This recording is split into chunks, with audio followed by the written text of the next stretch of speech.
¿Qué tal, parceros? Espero que estén muy bien. Esta última semana no había podido grabar video, por eso el día de hoy quiero que nos pongamos al día analizando obviamente a Bitcoin y su dominancia. Vamos a analizar también qué es lo que está pasando con Ethereum y rápidamente revisar también qué está pasando y cuál sería la proyección con las otras altcoins que componen el top 10 por capitalización. Obviamente excluyendo las monedas estables porque desde un punto de vista de análisis técnico no tenemos nada que analizar ahí, por lo que estaríamos revisando simplemente a BNB, XRP, Cardano, Solana y finalmente a Dogecoin. Tenemos mucho para analizar, como siempre voy a tratar de ir directo al grano y dejarles lo más claro posible cuál es mi proyección del precio. Pero antes de empezar, quiero hacerles una invitación a que vayan y escuchen el podcast de mis parceros de La Quinta Opinión, donde estuve en el último episodio hablando sobre la industria del trading minorista, lo bueno, lo malo, lo feo que se está viendo en esta industria, en una charla bastante interesante y entretenida. Por eso les voy a dejar el link ahí en la descripción para que vayan, escuchen el episodio y participen también en la discusión. Dicho lo anterior, como diría el dermatólogo, vamos al grano y empecemos con el análisis que tenemos para hoy.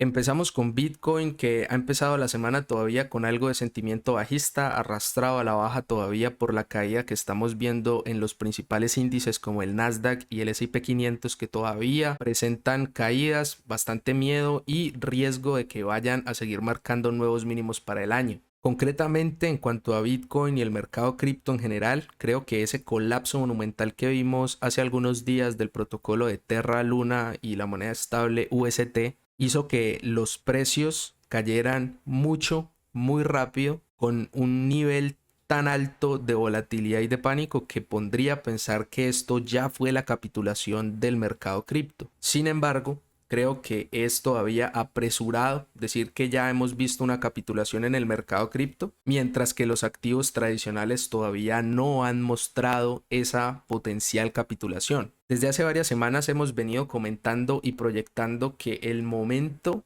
más probable donde se dé esa capitulación es en la reunión de la Reserva Federal de junio. Sabemos que es en la semana del 13 de junio y que el mercado sigue descontando con casi un 83% de probabilidad que van a ser una subida de 75 puntos básicos. Esa sería una de las subidas de tipo más agresivas en las últimas décadas y por eso se esperaría que los mercados sangren y posiblemente capitulen en ese momento. Para las reuniones siguientes en el año también se esperan subidas de tipos, pero creo yo que el dolor que podría causar una subida de 75 en junio de alguna manera podría cambiar la narrativa y que los bancos centrales empiecen a preocuparse más por la posible recesión que podamos ver en los próximos meses que por la inflación a la que van a decir que ya ha llegado su tope. Entonces, ese panorama macro todavía no ha cambiado, todavía espero que los índices capitulen en esa reunión de julio y por tal razón todavía tendríamos que estar preparados para más caída y más sangre en el mercado cripto. Teniendo en cuenta que esa capitulación podría llegar todavía en aproximadamente un mes, tendríamos todavía algunos días en mayo donde el mercado podría rebotar y recuperar un poco de todo eso que cayó con el colapso de Luna. Con Bitcoin en el corto plazo, todavía estoy esperando que ya se haya marcado un fondo local y que tengamos un retroceso al menos a la media de 20 periodos diaria, como podemos ver aquí en la parte izquierda del gráfico. La gran amenaza sería que un rechazo desde ahí, desde la media de 20 periodos, sea un ataque de los osos que nos lleve directamente a nuevos mínimos, aunque tengo una razón para pensar que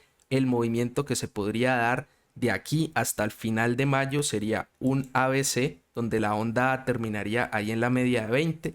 Veríamos una onda B que nos lleve otra vez a los 29, 30 mil dólares y finalmente una onda C que nos lleve entre 35 y 37 mil dólares, principalmente a los 35. La razón por la que creo que Bitcoin puede llegar a los 35 mil dólares para el próximo viernes, es decir, para el final de la próxima semana, sería básicamente por los contratos de opciones que expiran el próximo viernes. Aquí en pantalla podemos ver cómo está el interés abierto para esa expiración del 27 de mayo y vemos que el precio de máximo dolor, uno de los parámetros que ha sido como un imán para los últimos meses en Bitcoin, tiene precio en $35.000, es decir, en 35.000 perderían la mayor cantidad de posiciones de opciones. Por tal razón, creo que es bastante factible que veamos este movimiento en los próximos días, aunque cabe resaltar que es importante para poder completar al menos el retroceso a la media de 20,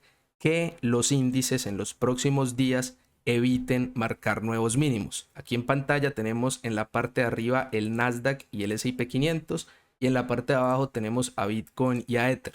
Vemos claramente la correlación en el movimiento de los últimos días y vemos que la caída de hoy de los índices, que en el Nasdaq es del 5% y el S&P 500 del 4%, muchísimo miedo, pues esos nuevos mínimos en los índices podrían también arrastrar al mercado cripto hacia nuevos mínimos. Por tal razón, y aún yo esperando que todavía tengamos más rebote, no tengo muchas razones para comprar este rebote, al menos como un trade de corto plazo, y menos meterle apalancamiento. En el gráfico de corto plazo que tenemos aquí en pantalla, es un gráfico de 1 hora. Hay un patrón que tengo aquí marcado, parece un triángulo simétrico que rompió a la baja ahorita al inicio del día. Desconfío un poco de este patrón, ya que el pico de volumen, el rompimiento no fue tan relevante, a pesar de que sí fue un volumen un poco más alto que el que tuvo durante ese triángulo. Personalmente no quiero entrar en corto con Bitcoin por debajo de $30.000 con un patrón que tiene un volumen, digamos, tan discreto. Entonces, desconfío de este patrón que vaya a cumplir el objetivo que plantean los $27.000, pero esa desconfianza que me genera este patrón pues no es suficiente como para tomar la posición contraria y buscar una compra cuando el mercado no me está invitando a comprar. Entonces, por el momento con Bitcoin no voy a tomar ninguna postura. Creo que entre 28 y $30.000 para quien le interese una compra a largo plazo, está formando posición con Bitcoin, es una buena zona de compra. Obviamente conviene tener liquidez para comprar en los siguientes soportes relevantes, que nosotros ya sabemos que está en la media de 200 periodos semanales y de ahí hasta el máximo histórico del 2017. Es decir, entre esa zona de $20.000 a $22.000 sería como la siguiente zona de compra relevante para Bitcoin. Eso en caso, obviamente, de que primero cerremos la semana con Bitcoin por debajo de $28.000. Eso significaría cerrar por debajo de este rango que venimos analizando del 2021 y de esta línea de tendencia. Voy a poner más largo el gráfico semanal para que veamos mejor. Esta línea de tendencia que viene desde marzo del 2020 hasta la fecha. Creo que si la semana cierra por abajo, es muy probable que se acelere la caída y vayamos a buscar esta zona entre 20 y $22.000. Pero si logramos mantenernos por encima de $30.000 para un cierre semanal, es decir, como estamos ahora por encima tanto del rango como de esta línea de tendencia, creo que Bitcoin podría completar ese rebote que hemos planteado en el gráfico diario hasta 35 a 37 y que eso permita que una caída durante junio intente marcar un doble piso para Bitcoin y que se siga protegiendo este macro rango. Creo que si Bitcoin logra soportar después de esa reunión de junio de la Reserva Federal y esa subida de tasas y logra mantenerse por encima de $30.000, eso sí podría tener mayor probabilidad de marcar un fondo y darnos un rebote muchísimo más relevante. En los próximos días estaría ampliando un poquito más el análisis con Bitcoin, repasar nuevamente el análisis por ondas de Elliott. Entonces por ahora voy a dejar este análisis de Bitcoin hasta ahí. Quedo atento a los comentarios o preguntas que surjan de este análisis para discutirlas en el siguiente video y ya con eso podemos pasar a lo siguiente, que sería la dominancia de Bitcoin. Aquí en pantalla tenemos el gráfico semanal de la dominancia de Bitcoin. El domingo tuvimos un cierre bastante relevante donde la dominancia logró cerrar por encima de la media de 50 semanas por primera vez desde enero del 2021. Lo cerró con contundencia por encima y en el gráfico diario vemos que la dominancia sigue como consolidándose en los máximos del año. Esto da un claro sesgo a favor de Bitcoin y en el mediano y en el largo plazo todavía proyecta mayor dominancia para Bitcoin respecto a las altcoins. Aquí tenemos un rango que ya hemos venido analizando desde hace varias semanas, que estando por encima de las medias móviles da altos indicios de que sea un rango de acumulación. Eso son malas noticias en el mediano largo plazo para las altcoins, teniendo en cuenta que el movimiento se aceleró bastante en los últimos días y que perfectamente desde lo técnico podríamos ver un retroceso de la dominancia a la media de 20 diaria, lo que sería igual a retestear como soporte ahora esta media de 50 semanal. Eso podría significar que en el corto plazo, posiblemente por este rebote que estamos viendo, las altcoins puedan rebotar mejor que Bitcoin. Pero en últimas, lo único que nos estaría diciendo es que con las altcoins la cosa se puede poner un poquito mejor para después volverse muchísimo peor. Entonces sería algo de muy corto plazo que habría que tener mucho cuidado para gestionar. Lo único que podría cambiar esta perspectiva y darle un sesgo nuevamente en favor a las altcoins es que la dominancia caiga, anule toda esta vela de la semana anterior y cierre alguna semana por debajo de 42%. En este momento y con el panorama macro que acabamos de discutir, se ve como un escenario altamente improbable. Por eso en principio les diría a los que están intentando comprar el rebote con las altcoins que tengan este parámetro muy de cerca, que si ven que Bitcoin o que la dominancia de Bitcoin ya está acercándose al 43.3 o al 43%, busquen tomar ganancias de esas posiciones en altcoins y no se arriesguen a que la dominancia de Bitcoin se acelere durante un mercado bajista, lo cual los podría dejar atrapados con esas altcoins. Entonces, teniendo este panorama claro con la dominancia, pasemos a analizar ahora a las altcoins, empezando por la más importante, que es Ethereum. Aquí en pantalla tenemos el gráfico diario para Ether. Igual que Bitcoin, igual que los índices muestran el día sentimiento bajista, no da oportunidad de compra. Creo yo que no vale la pena shortear y apostarle en contra a Ether por debajo de los $2,000, teniendo en cuenta que en el corto plazo se podría considerar sobrevendido. El que quiera de alguna manera apostarle al rebote hacia la media, teniendo en cuenta que sería un trade contra tendencia, es indispensable utilizar un stop loss por debajo de los mínimos del año, un stop que fácilmente podrían cazar antes del rebote de la media móvil. Y lo otro, lo más razonable que se podría hacer como trader de corto plazo, es simplemente esperar a que ya sea que la media llegue al precio o que el precio llegue a la media móvil y operar con la tendencia, el rechazo de la media de 20. Aquí, al igual que con Bitcoin y también teniendo en cuenta lo que nos muestra el mercado de opciones, para Ether en la expiración del próximo viernes tenemos un punto de máximo dolor en los $2,600, que perfectamente podría significar un retroceso completo hacia este canal bajista que rompió y que en su momento analizamos como posible bandera bajista. En cuanto al gráfico semanal, los que están buscando una proyección a más largo plazo, creo que el soporte crucial que hablamos con Ether, que es la base de ese rango análogo al rango de Bitcoin, esa zona de soporte todavía no la ha tocado, es decir, no ha logrado perforar esos mínimos de mayo, junio y julio del 2021, y a esa perforación en 1700 creo yo que tiene alta probabilidad de mantenerla como soporte o de capitular en ese punto si es que antes logramos rebotar a los 2,600. Entonces, asumiendo que tenemos ese rebote a los 2,600 antes de fin de mes, creo yo que Ether podría capitular en los 1,700 mínimo, en los 1,400 que fue el máximo del 2017, y esa creo que sería la mejor zona de compra para Ether con una proyección en el largo plazo. Al igual que con Bitcoin, y siendo esa, en mi opinión, la mejor zona de compra posible, no es bueno jugarse all-in, tirar todas las cartas en una sola posición, y convendría dejar algo de liquidez para comprar a Ether más cerca de los $1,000. Recordemos que es hacia donde amenaza este canal en caso de ser una bandera bajista. Ese básicamente es el análisis con Ether. Igual cualquier comentario o pregunta que tengan respecto al análisis, déjenmelo en los comentarios y tratamos de resolverla para el próximo video o para la próxima transmisión en vivo. Seguimos entonces con BNB. Con estas altcoins sí voy a tratar de pasar muchísimo más rápido directamente lo que creo que puede pasar en el caso concreto de BNB, y teniendo en cuenta que el volumen que vimos en los últimos días o con esa caída hace algunos días fue el volumen más alto durante el año. Creo yo que aquí podríamos aplicar y esperar que se cumpla un proceso de acumulación tipo Wyckoff, que este volumen es un volumen de parada, y esos volúmenes de parada por lo general son perforados con menos volumen en un evento que se llama el Spring.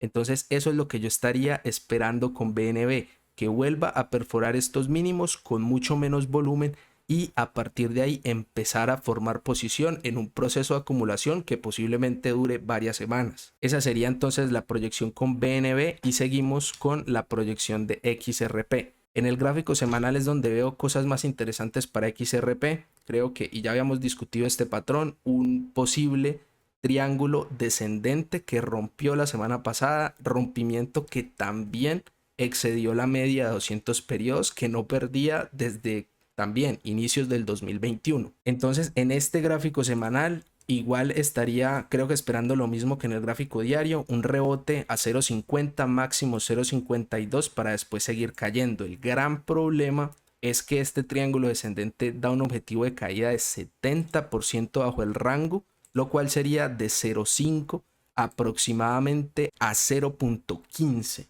Este patrón básicamente solo se invalidaría con un cierre por encima de 0.8.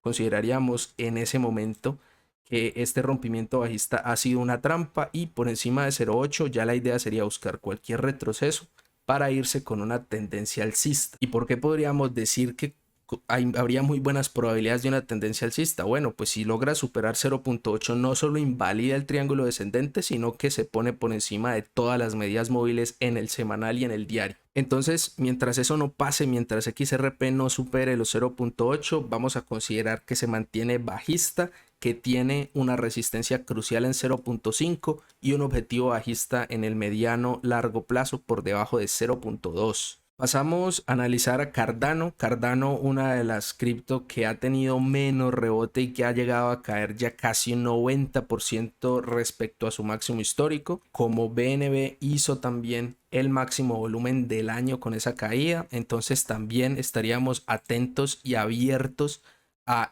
tratar de identificar esas señales de la teoría de Wyckoff. Si este fue un volumen de parada y esto es un rebote automático, pues si vemos una perforación de 0.4 con poco volumen y el mercado vuelve a rebotar, pues esa sería de pronto una oportunidad de compra con mejor probabilidad de éxito, con mejor riesgo-beneficio y con mejor proyección a mediano plazo. Pasamos ahora a Solana. Creo que el tema del volumen aquí también lo podemos ver. También esto podría llegar a ser un volumen de parada. Si perfora 37 con poco volumen y después vuelve a rebotar, analizaríamos en su momento cómo operar ese posible proceso de acumulación. En términos a soportes y resistencias horizontales, vemos que el domingo tuvimos un cierre justo en una zona de soporte horizontal máximo de mayo del 2021, pero la semana abrió, en este momento estamos por debajo de ese nivel de soporte.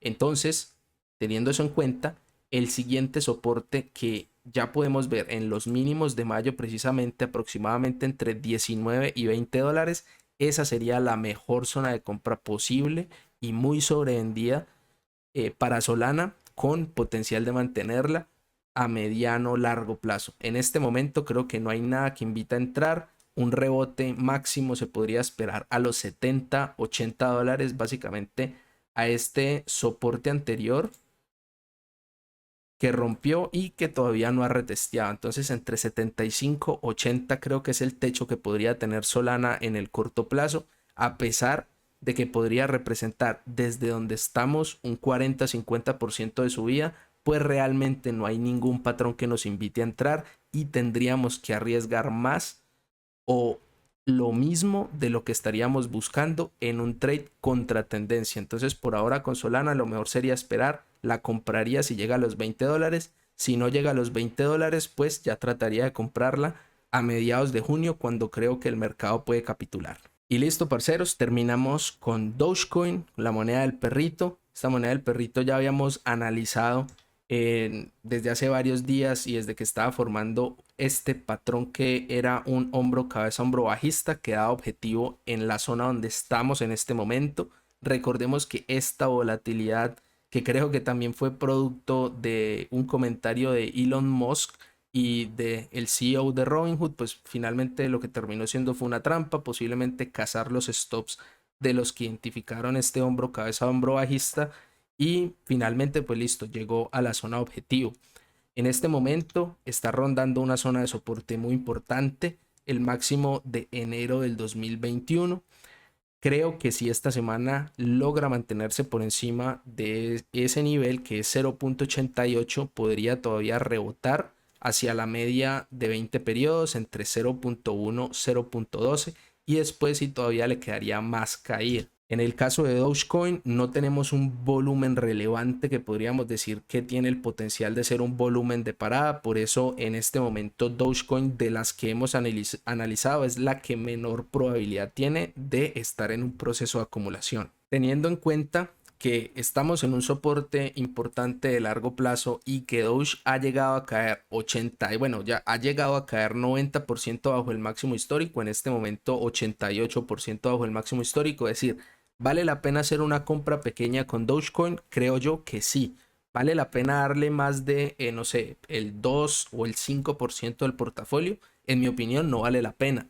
Meterle el 1 máximo, el 2% del portafolio, creo que no es una mala idea. De pronto sería mejor meterle el 1% a este precio y meterle otro 1% en caso de que caiga al siguiente soporte, que está casi 50% por debajo de donde estamos ahora. ¿Por qué lo digo? El siguiente soporte sería el mínimo de febrero del 2021 en 0.041. Y teniendo en cuenta que estamos en 0.85, caer a 0.41 sería un 50% de caída básicamente. Entonces, por eso no es buena idea jugarle pesado a Dogecoin en este momento. Si se entra con una cantidad pequeña, creo que no habría problema en holdearla, en aprovechar un rebote para después shortearla. Bueno, habría muchas formas de gestionarla, pero lo importante es que no invita a entrar pesado en este momento. Creo que hay buenas probabilidades de que caiga a buscar el siguiente soporte, que como les digo está 50% por debajo del precio actual. Y listo, parceros, con eso completamos el análisis de las 10 principales criptos por capitalización, excluyendo las monedas estables. En los próximos días pues voy obviamente a hacerle seguimiento a esto que hemos visto el día de hoy y presentarles alguna otra altcoin que en mi opinión se vea interesante, que tenga mejor rebote en el corto plazo o que yo tenga ahí en el radar para comprar de pronto con proyección a largo plazo. Entonces esas las estaríamos revisando en un siguiente video. No se olviden primero de reventar el dedito arriba y suscribirse al canal. Tampoco se olviden de ir a escuchar el podcast con mis parceros de La Quinta Opinión y dejarme ahí en los comentarios qué opinan.